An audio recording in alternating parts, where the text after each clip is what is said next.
Clarify some things that we talked about the other day. Remember, we were talking about the super friend theory in the NBA and whether that was good or bad. I think we kind of got off subject, went off on a tangent, talking about the money that teams were getting and small market versus big market and who was making the money from it. That's not what I meant by whether it was good or bad. I meant us as fans, as consumers, enjoying NBA basketball. Is the super friends theory bad? And I'm saying no, it's not, because of all the attention that brought with LeBron and Bosh going to Miami.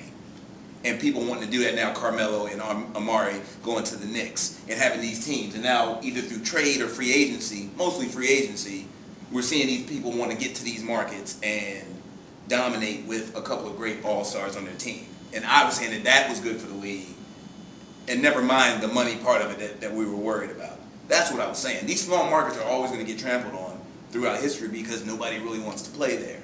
Unless you can get a smart GM and get a couple of players there, like a Tim Duncan or what's my boy Durant in Oklahoma City, the small markets are going to suffer. So, as an enjoyment perspective from the fans, do we love the Super Friends theory, or do you still, with me trying to clarify this, don't think it's a good idea? I still think it's a freedom of choice. You know, this is not communist basketball. Just where the owners are putting players with teams that they want them to belong to. If my free agent contract is up, I want to go here, I'm going there. And that's just what I'm going to play with. Bottom. And so as a fan, you can deal with that. Right. I don't agree with that. Why? I don't agree with freedom of choice. They play for a league.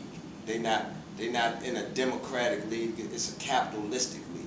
So they don't, in any type of league atmosphere and structure, you're not going to have freedom of choice, because then you won't have structure within you do.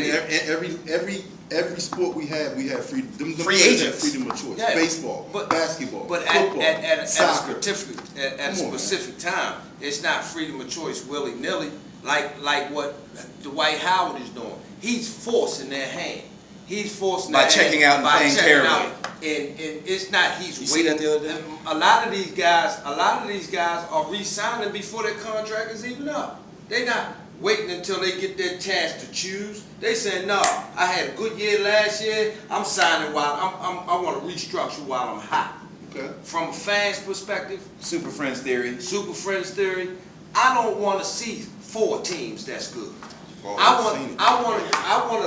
want to be able to watch different teams and see a competitive basketball game every night. Just like college, you can see Duke play Davidson.